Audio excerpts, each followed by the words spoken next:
Il ne faut pas avoir peur. Bonsoir à tous. Vous êtes sur Géopolitique Profonde, la chaîne qui est là pour remplacer les médias subventionnés. On va parler du club Bilderberg, comme évidemment Apolline de Malherbe n'osera jamais le faire. Ils sont trop puissants, ils dominent et contrôlent le monde et bien entendu BFM. Donc, elle ne risquera pas sa carte de presse. Pour cela, je reçois Giorgio Bombassei, un Italien spécialiste du club Bilderberg. Il connaît ce club depuis quasiment son enfance. Il y travaille depuis 12 ans. Depuis 12 ans, il travaille en plus dessus régulièrement. Vous pourrez le retrouver sur son Twitter, Giorgio Bombassei.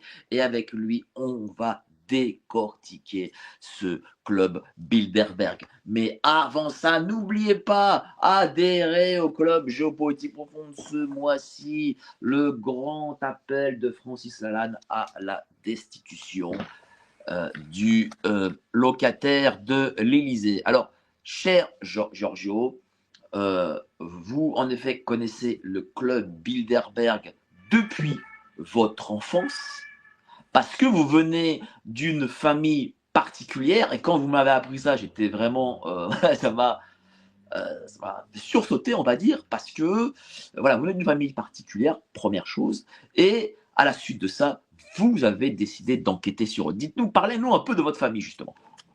Mais écoutez, ma famille, je pourrais en parler longuement, mais disons que le point de départ consiste au fait que mon père et mon grand-père ont tous deux participé à l'unification européenne. Mon grand-père en tant que diplomate italien, où après-guerre, il a participé à toutes les négociations concernant les créations des principales organisations multinationales comme l'OTAN, l'OECE les institutions européennes. Il a participé, il a fait partie de la délégation italienne au traité de Rome. Il a été signataire du traité d'adhésion de l'Angleterre, de l'Irlande et du Danemark. Et mon père a travaillé pendant 30 ans à la Commission européenne. Ce qui fait que, voilà, ça c'est. J'ai grandi dans un environnement européiste, à Bruxelles, au milieu des personnes qui faisaient l'Europe. Et un jour, non, vous disiez que je connais le Bilderberg depuis mon enfance, eh bien non, et tout est là. C'est-à-dire que à la fin du siècle dernier, à la fin des années 90, un ami m'a demandé, tiens, mais au fond, est-ce que tu as déjà entendu parler des conférences de Bilderberg? Et je lui ai dit non, c'est un nom qui ne me dit rien. Et à l'époque, je me targuais de connaître toutes les principales think tanks et institutions internationalistes. Et donc, voilà, au premier abord, je dis, bon, j'en ai jamais entendu parler, donc c'est pas important. Mais il m'a dit, mais quand même, vérifie un peu, ça m'intéresserait de savoir ce que tu en penses.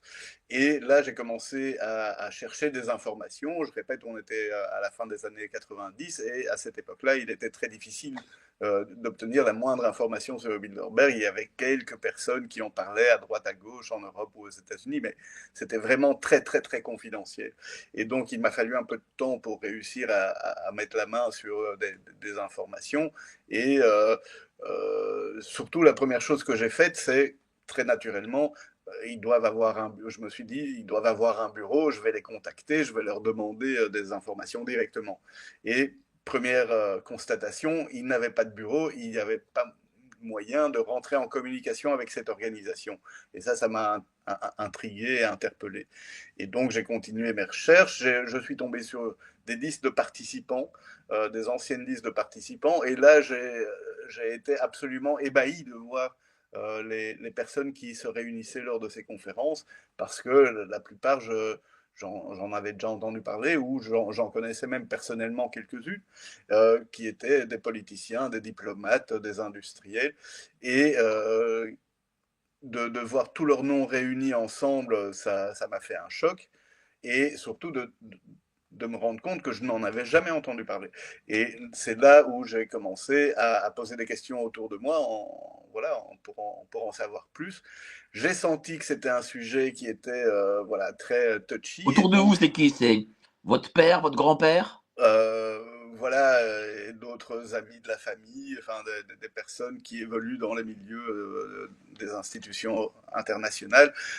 Voilà, j'ai commencé vraiment, même autour de moi, simplement pour comprendre si c'était moi qui étais ignorant ou bien si c'était un sujet qui réellement dépassait la conscience collective. Et c'est là où, effectivement, ou bien les personnes n'en avaient jamais entendu parler, ou bien ceux qui les connaissaient voilà, m'invitaient à m'intéresser à autre chose. Et que voilà, et ce qui évidemment n'a fait que susciter encore plus mon intérêt. Pendant quelques années, j'ai continué à récolter des informations et chaque année, je me disais, il va y avoir certainement l'année prochaine des journalistes qui vont aller couvrir l'événement. Avec Internet, ça a beaucoup changé la donne.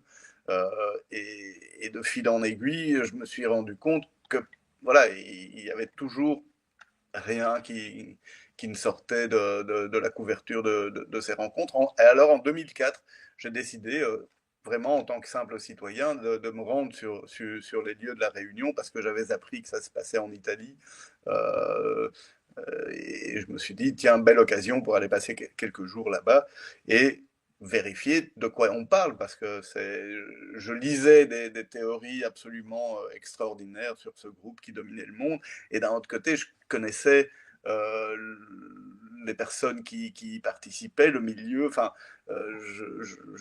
ça ne cadrait pas vraiment, les deux choses ne cadraient pas vraiment. Alors, je me suis rendu en 2004, et là, ça a été un choc. Là, ça a été un véritable choc parce que, d'une partie, je me disais, il va y avoir des dizaines de journalistes pour couvrir l'événement. Enfin, il s'agit de 120 personnalités, parmi les plus influentes d'Europe et d'Amérique, qui se réunissent pendant 4 jours pour discuter des grands problèmes du monde. Il y a des rois, des reines, des présidents, des premiers ministres. Voilà, je pars du principe qu'il y a au moins des dizaines de journalistes présents. Et sur place, je suis seul. Je suis seul. Je rencontre un autre journaliste indépendant espagnol, un certain Daniel Estulin, et nous participons ensemble, nous couvrons ensemble cette réunion. Il y a quelques journalistes, 3, 4 journalistes de la presse locale et nationale italienne qui, qui, qui, qui couvrent l'événement comme ils ont pu. Euh, mais voilà, c'était tout. Et une fois que vous prenez conscience de l'importance de l'événement, parce que tant qu'on en parle euh, de chez soi, c'est une chose, mais quand on voit tout ce pouvoir réuni, la sécurité absolument impressionnante qui protégeait l'événement, l'absence de couverture médiatique, la première chose qui vient instinctivement, c'est de jouer soi-même le rôle de journaliste. Ah, mais s'il n'y a personne pour couvrir l'événement, bah, je vais le couvrir d'une manière ou d'une Et, autre. et d'ailleurs, moi, je vais vous dire, c'est quand même dingue. Vous dites qu'il y a de la sécurité comme pour personne, on va dire, et pas de journalistes. C'est quand même hallucinant. Normalement, ça n'existe pas, ce genre de choses. C'est Théo- absolument dystopique. On passe dans la Twilight Zone, vraiment c'est la quatrième dimension. Quand on arrive lors des réunions du Bilderberg, on passe dans une autre dimension où les règles normales ne s'adaptent pas. Ce qu'on s'attendrait n'a pas lieu et ont lieu d'autres choses à laquelle on ne s'attend pas. Et donc, à Et l'époque, comme journaliste amateur, qu'avez-vous vu à ce réunion du club Bilderberg? Eh bien, en 2004, c'était une réunion qui se déroulait à Stresa, le long du lac Majeur, dans un hôtel qui s'appelle le Grand Hôtel des Îles Borromées, et qui, de par son agencement, nous a permis de filmer beaucoup de choses, tant les arrivées que les départs des participants, mais aussi des moments de pause ou des moments où ils se promènent, parce que là aussi, ça arrive fréquemment que lors des réunions, il y a beaucoup de moments de pause pendant lesquels les participants discutent entre eux, vont se promener, et c'est des moments où il y a moyen de rentrer en contact avec eux.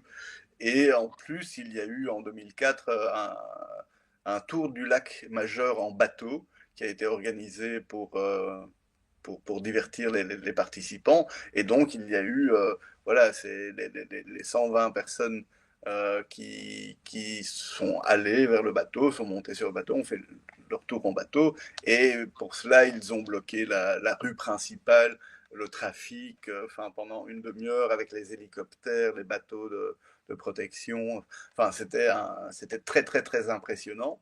Et très impressionnant aussi bien de voir ces 120 personnalités réunies ensemble et le fait qu'il n'y ait pas de presse pour couvrir l'événement.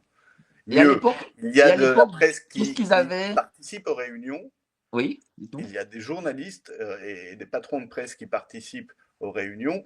Je vais dire même que depuis 20 ans, leur nombre n'a jamais cessé d'augmenter, de croître, et, et qui font même partie du comité directeur de l'organisation, Et donc, et mais donc en ils n'en parlent 2004, pas.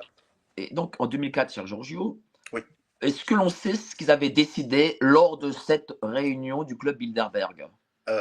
Alors, le groupe de Bilderberg publie chaque année la liste des participants et les thèmes abordés lors de la réunion. L'intitulé des sessions est déjà assez révélateur sur quel angle a été choisi pour aborder le sujet. Et après, il suffit de voir qui sont les personnes présentes pour savoir, puisque ce sont toutes des personnes publiques qui tiennent des discours publics sur tous ces sujets-là. Et donc, on a une idée de ce qui se passe. Il faut savoir que le contenu des discussions est couvert par le secret pour 50 ans. Euh, D'accord.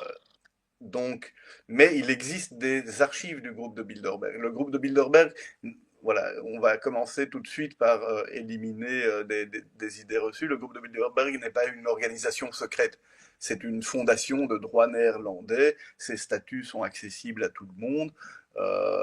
Des données financières, surtout de ces branches britanniques et américaines, sont disponibles. Euh, on, les archives du groupe existent, elles sont déposées aux archives nationales hollandaises et n'importe qui peut avoir accès à ces archives s'il en fait la demande. Ce qui fait que, voilà, excepté le fait que le contenu des discussions des 50 dernières années est couvert par le secret, mis à part ça, toutes les autres informations sont disponibles. Ce qui permet déjà de se faire une idée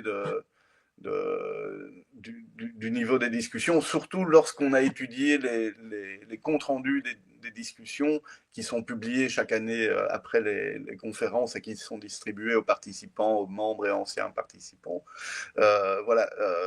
Ceux des 25 premières années sont disponibles et donc il suffit de les lire et de les étudier pour comprendre déjà comment ça s'est passé pendant 30 ans et ce qui s'est dit par la suite, on peut le déduire. Pour 2004, oui, il y a eu une information qui avait fuité concernant le prix du pétrole. Et il y a eu, à l'époque, le prix du pétrole touchait à environ 40 dollars le baril. Et déjà, il y avait eu une très grosse augmentation. Et lors de la conférence, il y a un bruit qui a commencé à circuler selon lequel ils étaient en train de discuter du prix du pétrole à 100 dollars, chose qui était absolument gigantesque et cela nous semblait fou. Mais le fait est qu'un an et demi après, le pétrole était à 137 dollars. Donc oui, et plusieurs réunions, ça m'est arrivé d'obtenir quelques bribes de discussions, de choses qui effectivement allaient se produire euh, à l'avenir. De là à considérer que c'est une organisation qui gouverne le monde et qui chapeaute toutes les décisions, non, pas du tout.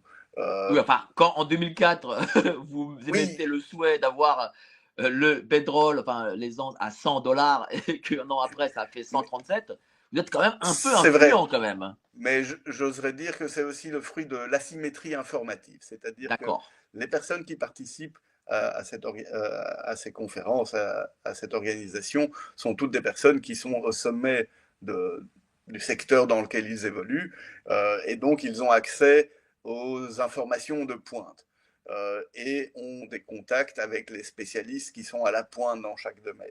Et ce qui fait que lorsqu'on met ensemble toutes ces informations à la pointe, on a quelques coups d'avance par rapport à d'autres, on a plus d'informations que le commun des mortels. Et donc, le commun des mortels découvre les événements ou les faits au fur et à mesure, mais ce qui ne veut pas dire que l'information n'était pas déjà disponible en plus petit comité à des niveaux plus élevés. Euh, ça, ça fait partie du deal. Enfin, l'exemple dans ce cas-ci, c'était le prix du pétrole. Évidemment, oui, il y avait les dirigeants des principales compagnies pétrolières, Shell, BP, qui étaient présentes, et donc avec des banquiers, des politiciens. Et donc, ça peut effectivement susciter des interrogations, surtout sur le fait de comment cette information est utilisée en termes d'enrichissement personnel. Donc là, on pourra revenir sur l'origine du groupe.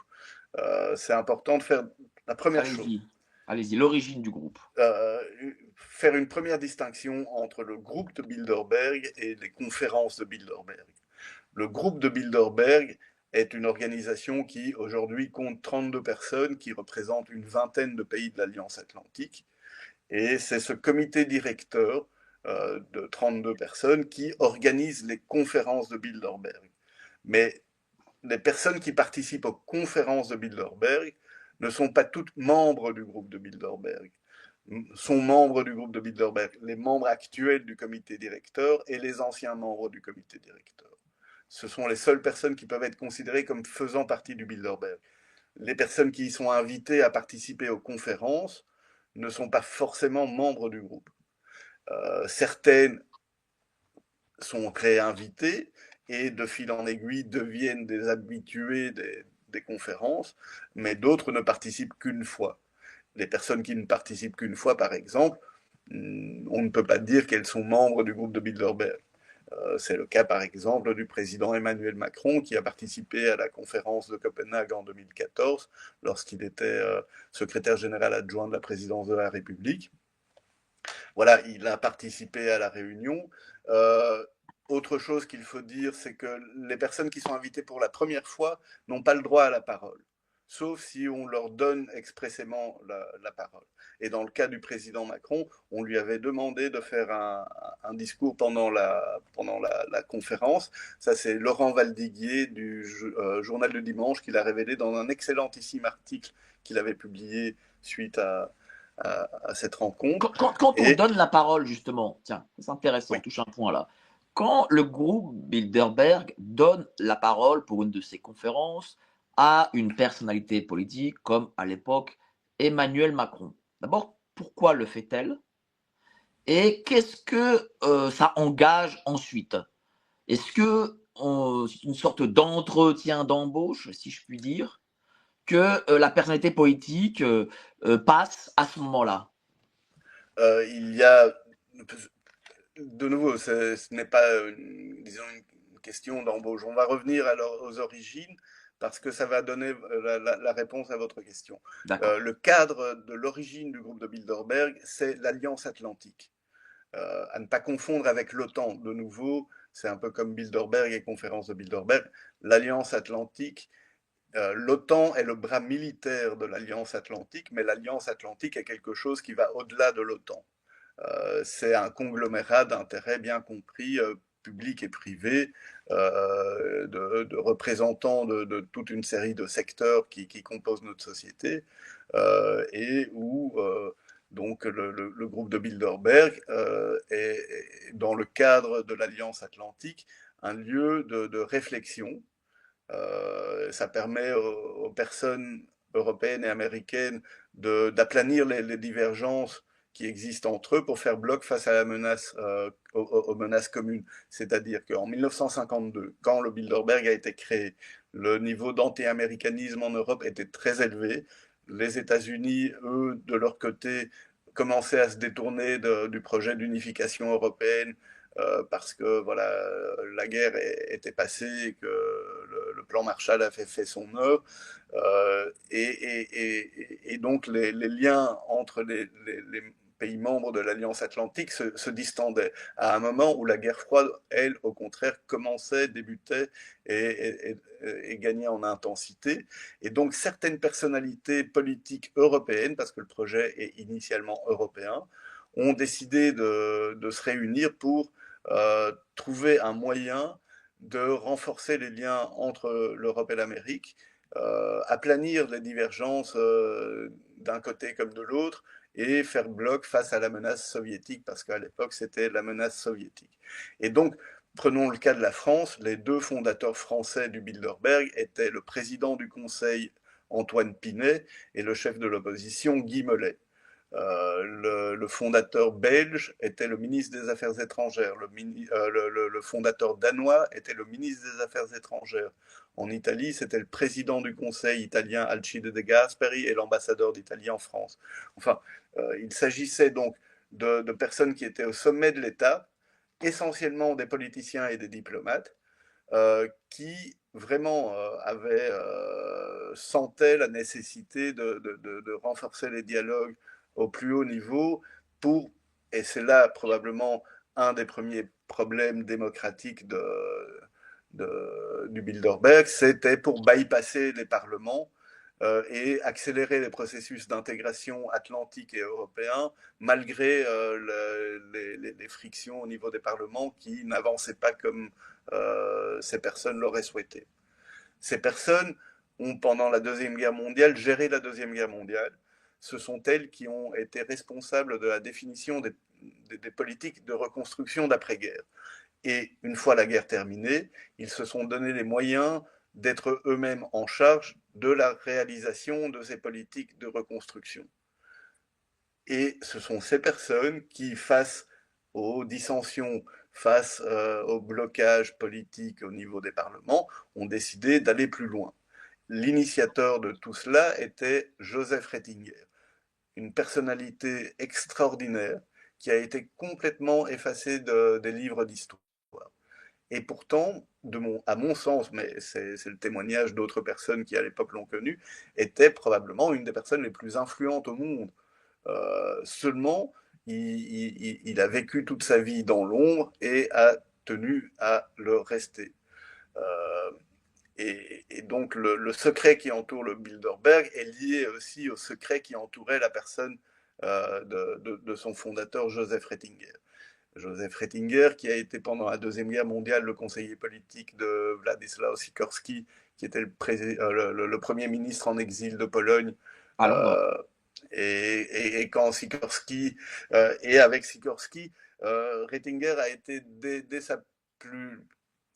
Là aussi, il faudrait des heures rien que pour parler de lui, parce que sa vie est un roman. Dès son plus jeune âge, il a vécu des choses extraordinaires. C'était quelqu'un d'une intelligence supérieure. Pour vous donner un exemple, il a étudié à Paris à la Sorbonne, où il a obtenu son doctorat à l'âge de 20 ans, ce qui était un record pour l'époque, et je ne sais pas si le record a été battu depuis, mais c'était quelqu'un qui était un ami des plus grands intellectuels parisiens et fréquentait les salons parisiens. Et c'est d'ailleurs à Paris où il a fait ses premières armes, disons, politiques. Lui, son rêve, c'était de devenir écrivain. Et il avait un ami, André Gide, à qui il a soumis son projet de premier roman. Et André Gide lui a dit bah, Joseph, c'est pas mal, mais il y a beaucoup de choses à retravailler, mais sache-le, de toute façon, tu ne seras jamais un écrivain. Ce qui a évidemment anéanti tous les espoirs de Ratzinger, qui du coup s'est dit bon, bah, si ce n'est pas la littérature, ça sera la politique. Et donc c'est à Paris qu'il se lance dans des premières aventures politiques qui l'amèneront à devenir par la suite le représentant du Parti socialiste polonais à Londres, où à Londres, juste avant la Première Guerre mondiale, il se lie d'amitié avec tous les milieux politiques et intellectuels londoniens. Et c'est ce lien avec l'Angleterre qui va l'amener par la suite, lors de la Deuxième Guerre mondiale, à être appelé par Churchill pour rejoindre Londres et ramener le Premier ministre Sikorski à Londres. Donc Et lui, il est globalement un fondateur c'est, du c'est- club Bilderberg. absolument, c'est l'idée, la personne qui a porté cette idée, c'est lui qui a tout mis en œuvre pour que cette organisation existe. Pour cela, il a impliqué les personnes qu'il a connues pendant la guerre à Londres ou dans l'après-guerre, dans les premiers pas de la construction européenne. Parce que la construction européenne était pour lui son premier objectif. Une D'accord. idée qu'il a essayé de développer pendant la Deuxième Guerre mondiale avec Sikorsky, mais le projet n'a pas abouti. Mais le, le travail qu'il a accompli à ce moment-là, et ça c'est l'ancien Premier ministre belge Paul-Henri Spaak qui le dit dans ses mémoires, l'initiative de Rettinger à l'époque a été à l'origine de la création du Benelux, qui a été D'accord. le premier accord entre pays pour casser les frontières commerciales entre les pays européens. Et après-guerre, il va se concentrer sur la création de l'unification européenne. Il va être le secrétaire général du mouvement Churchill pour l'unification européenne. Il va être le secrétaire général du Congrès de l'Europe en 1948 à La Haye, qui a été vraiment le point de départ de l'unification. Il participera à la création de toutes les institutions pro-européennes qui mèneront en 1957 à la signature des traités de Rome. Un des membres fondateurs du Bilderberg américain, ancien ambassadeur George Mackey, l'a répété et j'en ai obtenu d'autres confirmations.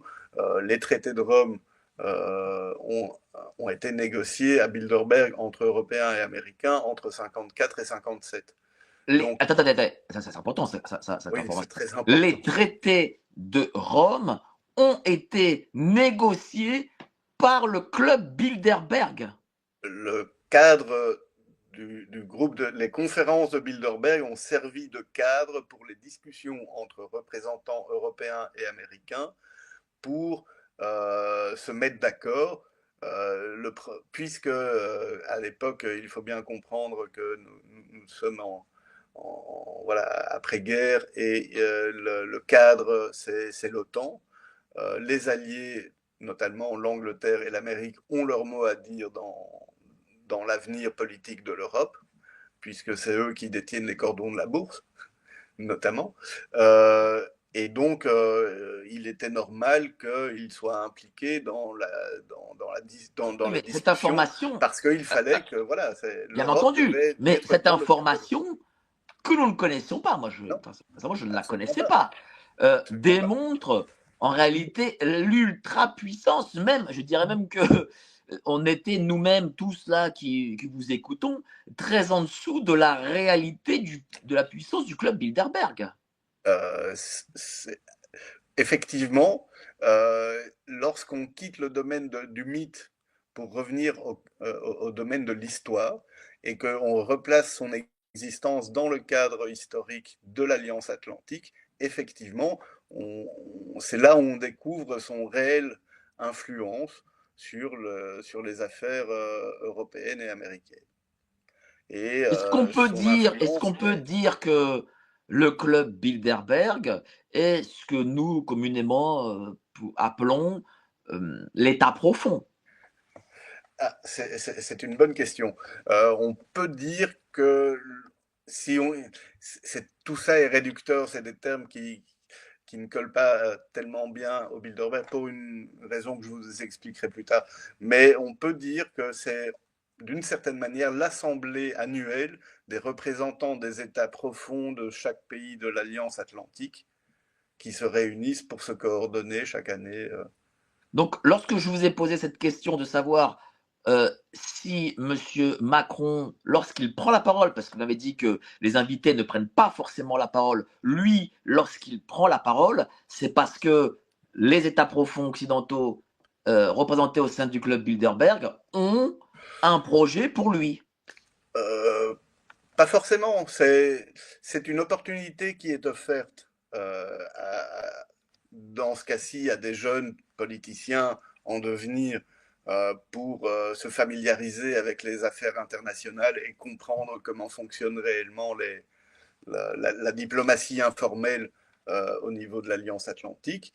Euh, c'est une opportunité que ces personnes ont de se faire des contacts et de se faire un nom parmi les présents.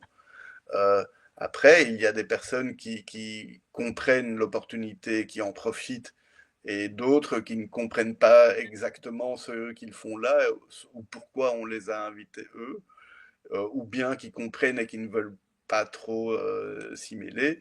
Donc c'est le fait d'être invité ne veut pas forcément dire que voilà, c'est décidé, c'est vous qui ferez votre carrière. Non, c'est une opportunité qui vous est offerte de voilà, de vous faire connaître. Et si après effectivement vous démontrez avoir l'intelligence, le bagou et la détermination euh, en lien avec les objectifs du groupe. Le groupe, son but, c'est le renforcement de l'Alliance Atlantique et donc de ses composantes européennes et américaines, et donc faire en sorte que l'OTAN devienne de plus en plus compact et fort, faire en sorte que les institutions européennes soient plus unies. Et, et donc voilà, certainement, c'est une opportunité qui lui a été donnée. Il avait probablement été identifié comme une personne avec voilà, un certain potentiel. Je dois dire que sur base des images dont je dispose, euh, effectivement, je dois avouer que jamais je n'ai vu un jeune néo-participant être aussi à l'aise dans ce milieu-là et être entouré d'autant d'attention par les membres du groupe. Alors ça, c'est très important ce que vous venez de dire, parce que vous l'avez vu pour le coup, il était très à l'aise dans ce Oui, milieu, très à l'aise, très et, impressionnant. Non, et non, il a eu énormément d'attention de la part du club. oui. Mais parce Comment que vous l'expliquez ça? mais parce qu'il correspond parfaitement voilà, c'est une alchimie, c'est comme dans un couple, quand ça marche, c'est le coup de foudre et, voilà, ils ont pris conscience, je pense, que c'était quelqu'un avec un vrai potentiel et qui était prêt à jouer un rôle. Euh, Est-ce que cette journée a changé sa destinée? c'est à lui qu'il faut poser la question. Personnellement, effectivement, j'avoue que j'ai été impressionné. Euh, Pas du fait qu'il puisse avoir un avenir, parce que les images que j'ai vues, je vous répète, j'ai rarement vu un jeune aussi à l'aise dans ce milieu-là, ce qui démontre quand même une certaine aisance, mais je ne m'attendais pas à ce que ça soit aussi rapide. C'est-à-dire que 4 jours après qu'il ait quitté Copenhague, il a démissionné de l'Élysée pour prendre du recul, soi-disant pour se destiner à un autre avenir. 3 mois plus tard, il était ministre des Finances et 3 ans plus tard, il était président.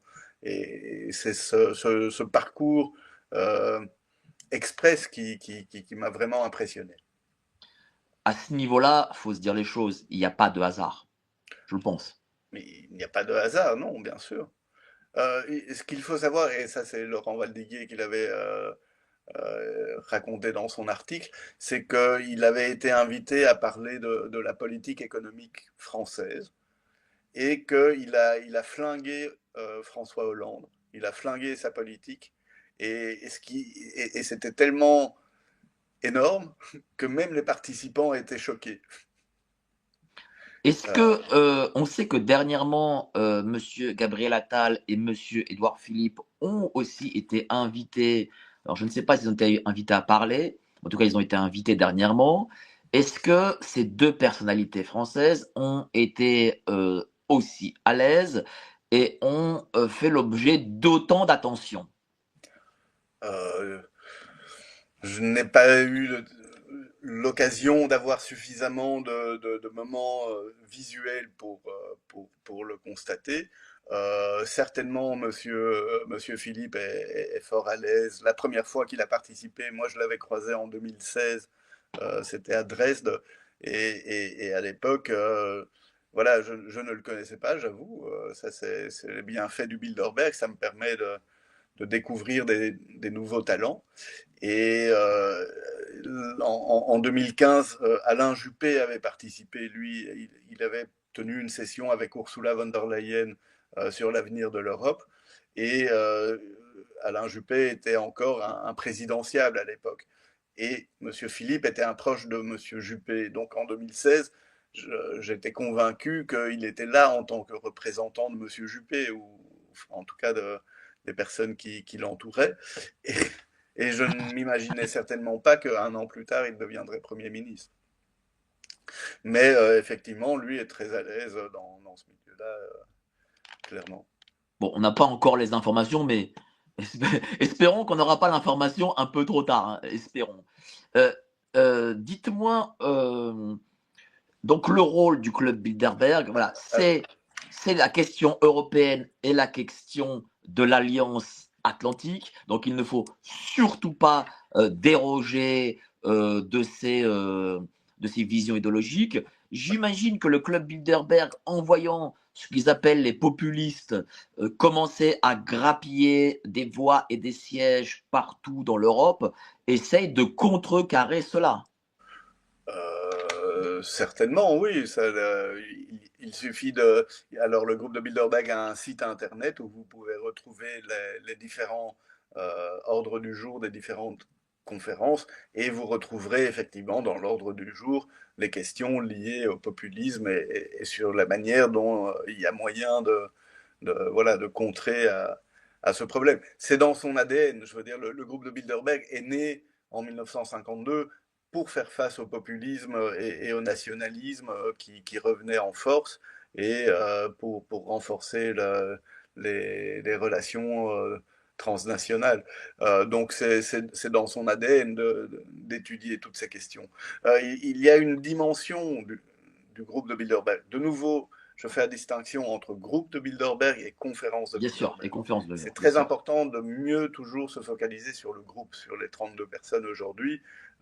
Elles étaient, voilà, parce que ces personnes qui représentent chacune leur pays au sein de l'Alliance Atlantique, eux ont peut-être d'autres objectifs, parce que vous comprenez, lorsque vous organisez ce genre de conférence, lorsque vous décidez l'agenda, c'est-à-dire les sujets qui seront traités, les personnes qui vont parler, et qui mettre en opposition avec qui lors des débats, ça vous donne déjà un pouvoir d'influence pour, ne fût-ce que, et c'est de l'influence subtile, mais c'est une vraie influence. C'est comment orienter la pensée, la discussion, les débats dans une direction plutôt qu'une autre. Et donc, lorsque vous étudiez les archives du groupe de Bilderberg, c'est très important là aussi de pouvoir toujours se fonder sur des documents et sur du dur. On retrouve une dimension dans l'objectif du groupe qui est plus de l'ordre de la manipulation mentale de masse. Comment ça? C'est-à-dire que, mais oui, c'est-à-dire que, par exemple, on retrouve, là je vais vous peut-être lire deux, trois citations rapidement, Allez-y. mais qui permettront de mieux vous faire comprendre de quoi je parle. Et ce sont des extraits de textes qui remontent à 1954, 1955, 1956, donc les premières années, qui sont les plus intéressantes d'un point de vue historique pour des chercheurs comme nous, parce que c'est au début d'une organisation que les discussions entre les membres sur les objectifs, sur les moyens à mettre en œuvre pour les réaliser, sont les plus nombreuses, et où on voit les idées en opposition et où on voit un peu le fond de la chose. Après, une fois que c'est acté, on n'en rediscute plus, et donc là, on ne retrouve plus ces traces. Mais là, il y a vraiment du dur. Et donc, premier extrait. La conférence de Bilderberg est une initiative privée visant à construire un soutien populaire en faveur de l'Alliance Atlantique et de ses politiques. Donc, l'objectif, c'est vraiment de faire en sorte que les opinions publiques soutiennent le projet de l'OTAN et de l'Europe. Et sur comment influencer ces opinions.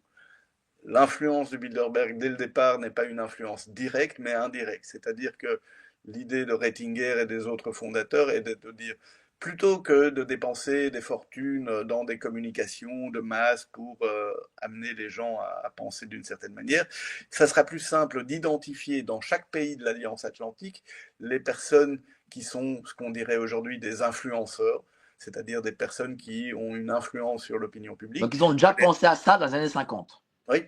Ah non, non, mais c'est vraiment, c'est précurseur en tout. Le monde dans lequel on vit est vraiment la réalisation du rêve reitingérien et des autres fondateurs. Et donc, là aussi, autre extrait, la conférence ne visera pas à élaborer des solutions à chacun des problèmes que doit affronter l'Alliance Atlantique, car ce travail revient au gouvernement. Mais la conférence étudiera les répercussions de ces problèmes sur l'opinion publique et les voies par lesquelles celle-ci peut être influencée favorablement. Les gouvernements démocratiques peuvent diriger l'opinion de leur pays, mais ils doivent également suivre ces orientations. Et c'est pourquoi nous croyons qu'à l'heure actuelle, alors que les gouvernements occidentaux développent tous leurs efforts pour maintenir leur unité, la tâche qui revient en propre aux individus, aux participants, est d'agir sur l'opinion publique de leur propre pays afin de les conduire d'aussi près que possible à la rencontre de celle des autres pays de l'Alliance Atlantique. À l'époque, aujourd'hui, le monde il est globalisé, les gens pensent de la même façon partout. Chacun va dans les mêmes magasins, mais dans les années 50, ce n'était pas du tout le cas. Et donc, pour faire en sorte que l'opinion publique italienne, l'opinion publique française, l'opinion publique danoise aillent dans la même direction, ben, il fallait agir de manière plus importante. Et le groupe de Bilderberg avait cette vocation-là. C'est vraiment comment faire en sorte d'amener les opinions publiques un jour à penser d'eux-mêmes. Ce qu'on appelle la pensée unique, eh bien, l'élaboration de cette pensée unique se déroule dans ce genre de cadre. Mais ça va même plus loin. Autre extrait, les conférences de Bilderberg n'ont pas pour but de définir une politique ou de recommander un quelconque type d'action gouvernementale.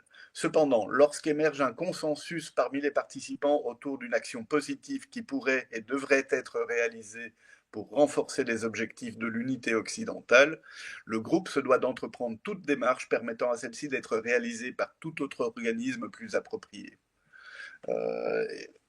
Autre citation qui donne une plus grande précision, c'est nous fournissons, et ça c'est Rettinger qui l'écrit, le fondateur en 1956, nous fournissons certainement un lieu de rencontre pour d'importantes personnalités ayant une certaine autorité dans les milieux où ils évoluent.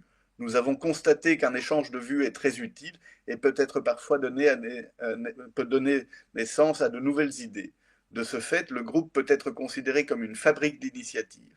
Malgré cela, nous décidâmes qu'aucune nouvelle idée ne serait développée directement par le groupe, mais que celle-ci devait être donnée à d'autres personnes et organisations qui s'occuperaient de les mettre en œuvre.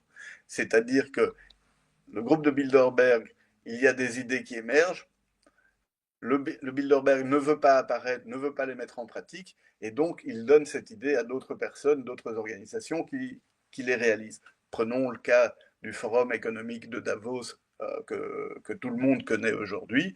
À la fin des années 60, lors des discussions du groupe de Bilderberg, il a été évoqué le fait de la nécessité d'éventuellement créer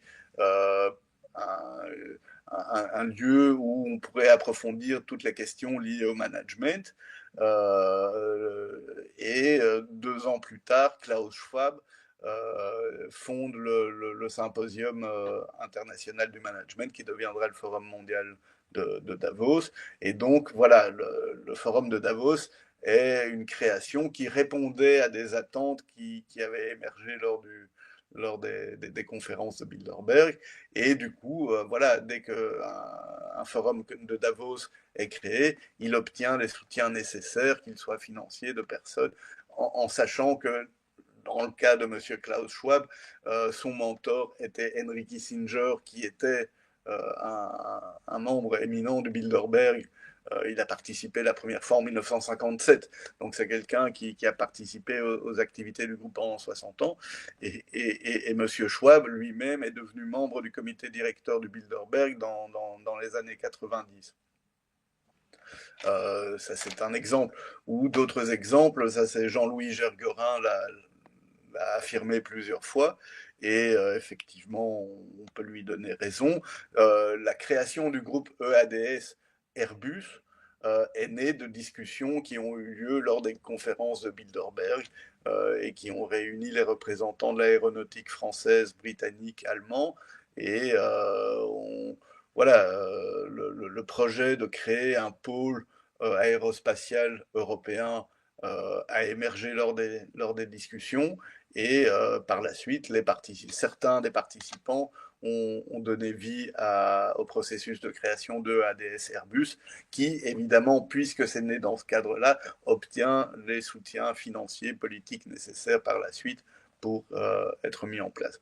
Toute initiative qui sert à renforcer l'Europe, à renforcer l'Alliance Atlantique est bienvenue et trouvera toujours un écho favorable au Est-ce Bilderberg. que c'est pour cela peut-être, on fait des suppositions, hein, bien entendu, sans peut-être affirmer, que des responsables politiques français comme Madame Le Pen ou Monsieur Bardella ont justement tourné le dos à leurs premières idées pas très pro-européennes pour épouser la cause européenne et de l'Alliance Atlantique en se disant si je ne suis pas favorable, on ne sera jamais élu.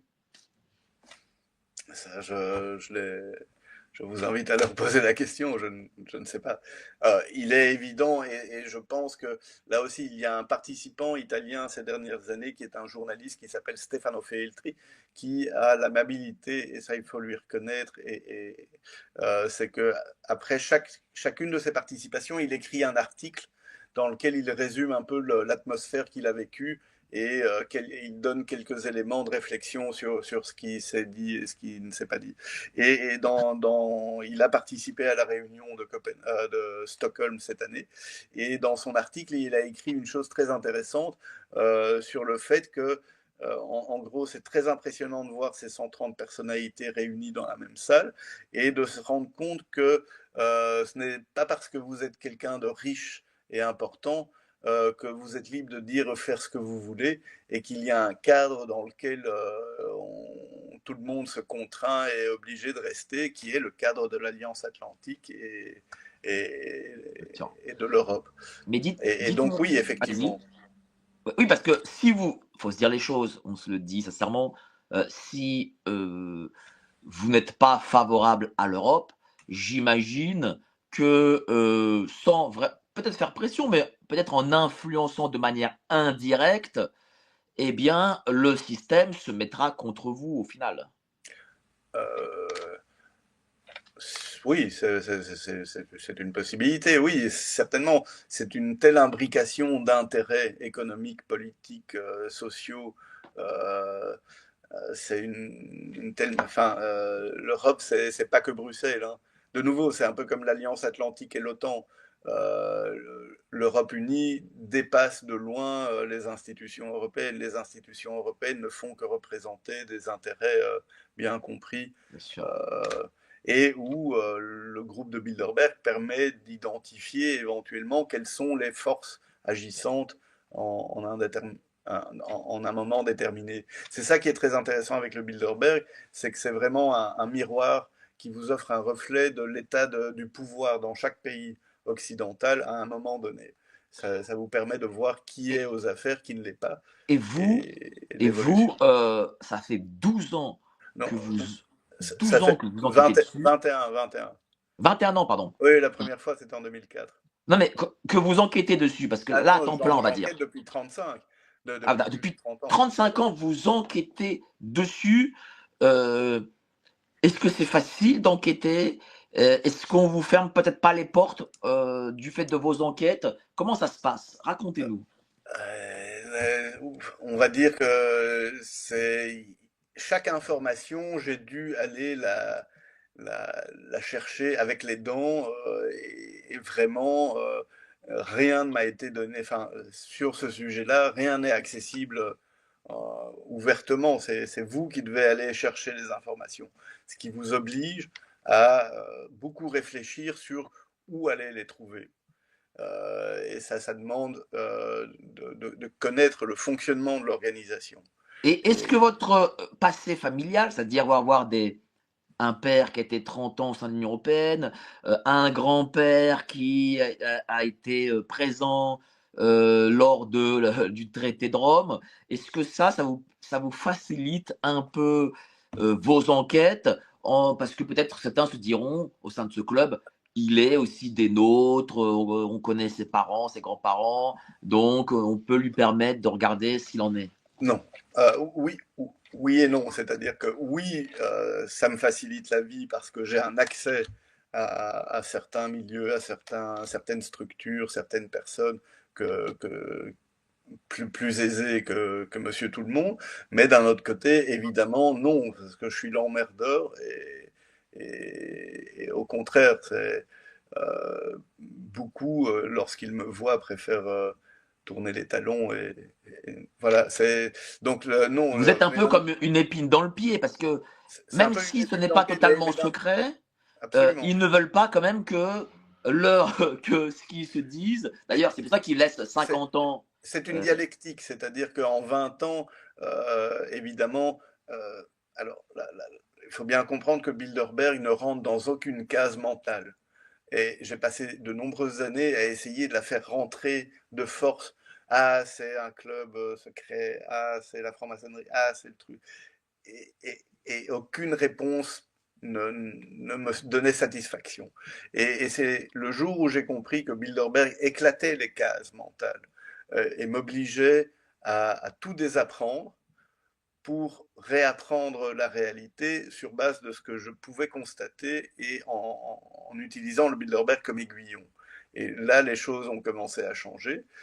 Mon avantage par rapport à d'autres, c'est que ayant bénéficié d'une certaine éducation, d'une certaine formation et avoir accès à certaines informations, ça me permet d'avoir des codes pour comprendre ce aussi bien ce qui est dit entre les lignes que le cadre dans lequel on évolue et donc d'essayer et ça a été mon souhait depuis le départ, c'est de ramener le Bilderberg dans son contexte historique. Est-ce C'est que une, votre enquête met votre vie en danger? euh, je dirais qu'aujourd'hui non, enfin, ça a peut-être été le cas par le passé, mais avec le temps, je dirais que j'espère que ce que je fais reste dans un cadre qui m'amène à Vous pouvoir. n'êtes quand même pas très sûr hein, là-dessus. Vous Mais, n'êtes mais, pas 100% sûr. Hein. mais on est, voilà, c'est.